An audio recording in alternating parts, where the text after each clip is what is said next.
மாயா, என்ன நடந்துச்சு? இவன் ஏன் இப்படி நடந்துக்கிறான்? பெயிட் கில்லரை வர வச்சு புவனா பெரியம்மாவை கொல்றதுக்கு ஏற்பாடு பண்ணியிருக்கா.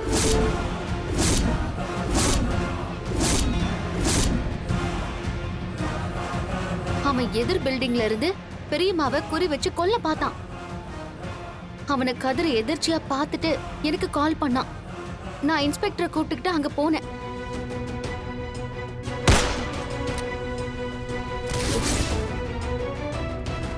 இன்ஸ்பெக்டர் அவனை ஷூட் பண்ணி கொல்லலனா அவன் பெரியம்மாவை கொன்னு இருப்பான். அவனை ஏவி விட்டதே இவதான். இவளை கொல்ல விட மாட்டான். நிறுத்துறா. இல்ல மாமா, எனக்கு வர்ற ஆத்திரத்துக்கு அவளை கையாலே கொல்லணும்.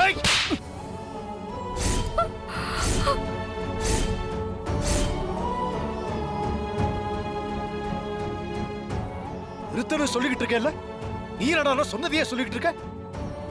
அந்த ஆளை இவதான் ஏற்பாடு பண்ணிருக்கான்னு உனக்கு தெரியுமா? மாமா, அத்தைக்கு வேற யார் மாமா எதிரி இருக்கா? நிச்சயமா இவதான் மாமா ஏற்பாடு பண்ணிருக்கணும். அவளை கொல்லாம கதிர் நிறுத்துறா. என்ன ரொம்ப தான் எகிரிக்கிட்டு இருக்க? என்ன நினைச்சுக்கிட்டு இருக்க உன் மனசுல? நான் ஜானகியை கொல்ல ஆளை ஏற்பாடு பண்ணனா?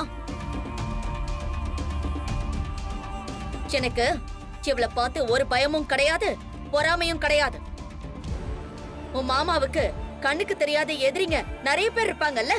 இவர் தப்பா தீர்ப்பு சொன்னதுனால தானே அவரோட தம்பி பிள்ளைய கடத்தினாங்க. இவருக்கு நான் மட்டும்தான் எதிரியா? இந்த ஊர் உலகத்துல வேற யாருமே எதிரி இல்லையா? பார்க்கலாம். ஏய், இந்த ஏற்பாடெல்லாம் நீதான் பண்ணேன்னு எனக்கு தெரியும்டி. ஏய், போடி போடின்னு பேசின பல்ல பேத்துருவேன். என்ன தைரியம் இருந்தா என்ன அடிக்க வருவேன்.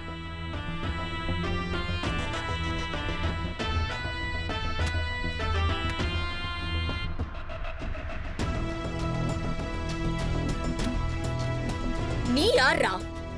பொண்டக வீட்டுக்கு ரெண்டக நினைச்சு வந்தானே.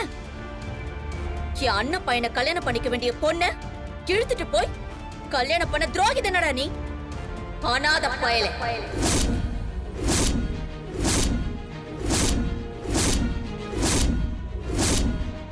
அப்பா அம்மா எல்லாம் யாரும் தெரியாதவெல்லாம் என்ன குத்தம் சொல்ல வந்துட்டான். இந்த புவனாவை பத்தி பேச உனக்கு என்னடா அருகதை இருக்கு? போதும். கதிர் ஒண்ணு அனாதை கிடையாது. அவனை அனாதைன்னு சொல்றதுக்கு உனக்கு யாரடி உரிமை கொடுத்தாங்க? அவனை பொறுத்த வரைக்கும் நாங்க தான் அவனோட அம்மா அப்பா எல்லாம். இங்க பாரு புவனா, போதும். உனக்கு அவ்வளவுதான் மரியாதை. இதுக்கு மேல ஒரு வார்த்தை நீ பேசுன, உனக்கு மரியாதை இருக்காது. எனக்கு மரியாதையை சொல்லிக் கொடுக்கறத விட உன் மருமகனை கண்ட்ரோல் பண்ணி வை. அவன் ரொம்ப ஓவரா பேசுறான். என் மேல தேவையில்லாம பழிய போட்டான். அப்புறம் நான் பார்த்துட்டு சும்மா இருக்க மாட்டேன். பானே, பதவி பிரமாணம் பண்றாங்களாம். பதவி பிரமாணம்.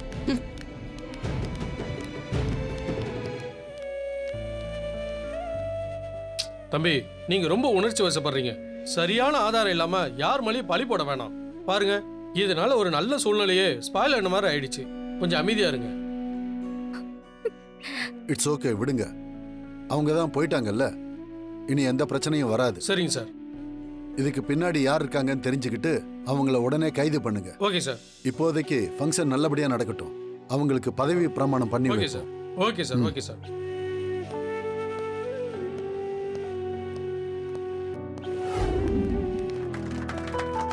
இந்த பதவியில ரகுராம் ஐயா எப்படி நேர்மையா இருந்து மக்களுக்கு நல்லது செஞ்சாங்களோ அதே மாதிரி ஜானகி அம்மாவும் மக்களுக்கு நல்லது செய்வாங்கன்னு நம்பிக்கை நிறையவே இருக்கு. பதவி ஏத்துக்கிற இந்த நேரத்தில் அவங்களும் மக்கள்கிட்ட சில வார்த்தைகள் பேசுமாறு கேட்டுக்கிறேன். அவங்களுக்கு என்னோட வாழ்த்துக்களை தெரிவிச்சுக்கிறேன்.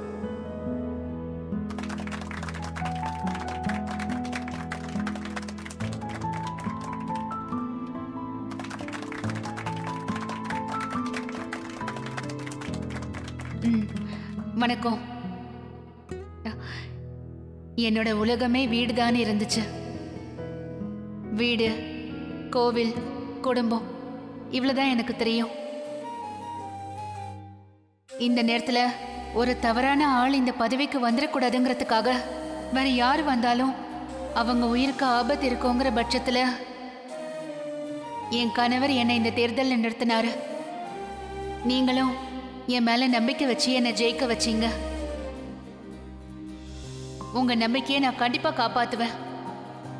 மக்களுக்கு செய்ய வேண்டியதை நல்லபடியா செய்வேன். எல்லாருக்கும் நான் நன்றியை தெரிவிச்சுக்கிறேன்.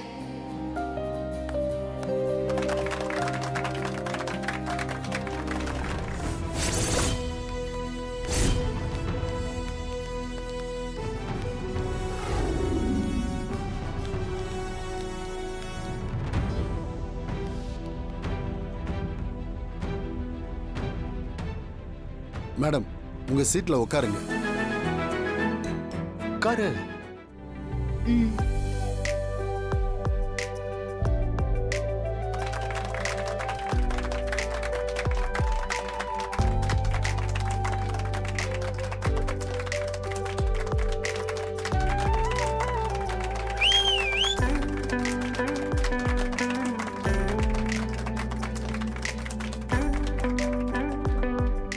மேடம், உங்க வேலையை ஆரம்பிங்க. நான் போயிட்டு வரேன். வரேங்க. நான் போயிட்டு சரிங்க வரேன் ஐயா. சார். வரேன் நன்றி. சார். வரேங்க. ம். என்ன என்கிட்ட பேசணும்னு சொல்லிட்டு இப்படி எல்லாரும் அமைதியா இருந்தா என்ன அர்த்தம்? என்ன கேட்க போறோன்னு உங்களுக்கே தெரியும் தானே பெரியப்பா? இதுல என்ன தயக்கம் வேண்டியிருக்கு? எதா இருந்தாலும் நேரடியா கேட்டுற வேண்டியதுதானே. எதுக்காக இப்படி பொடி வச்சு பேசுறீங்க? இல்ல பெரியப்பா, இன்னைக்கு பெரியம்மாவோட பதவியேற்பு விழாவுல புவனா கதிரை பார்த்து அப்படியெல்லாம் பேசினது சரியா? நாம எல்லாரும் இருக்கும்போதே அவ அனாதன்னு சொன்னான். அப்பா அம்மா பேர் தெரியாதவன்னு சொன்னான். பெரியம்மா கூட யார அனாதன்னு சொல்றேன்னு கோவப்பட்டாங்க. ஆனா நீங்க கடைசி வரைக்கும் ஒரு வார்த்தை கூட பேசல. அதுதான் மனசுக்கு சங்கடமா இருக்கு. இதுல சங்கடப்பட என்ன இருக்கு? என்ன ரகு இப்படி பேசுற? அவனை நீதானே கூட்டிட்டு வந்த. நீங்க வளர்த்த புள்ள அவன். அவனுக்குன்னு யாருமே இல்லாதவங்கன்னு சொன்னா நீதானப்பா மொத ஆளா பேசியிருக்கணும். அவளை அப்படி பேச விடாம தடுத்திருக்கணும்ல. அத்தனை பேருக்கு முன்னாடி புவனா அவனை அனாத, அம்மா அப்பா பேர் தெரியாதவன்னு சொன்னா அது அவனுக்கு எவ்வளவு வேதனையா இருந்திருக்கும். ஆனா நீ ஒரு வார்த்தை கூட அவளை எதிர்த்து பேசலையேப்பா. என்னத்த பேச சொல்றீங்க? எனக்கு ஏதாவது தெரிஞ்சாதானே பேசுறதுக்கு. அவனை அப்போ தத்தெடுக்க வேண்டிய சூழ்நிலை. அவனை நான் வீட்டுக்கு கூட்டு வந்தேன். மத்தபடி அவன் யாரு என்ன எனக்கு தெரியாது. தெரிஞ்சிருந்தா நான் அங்கேயே சொல்லிருப்பேன்ல.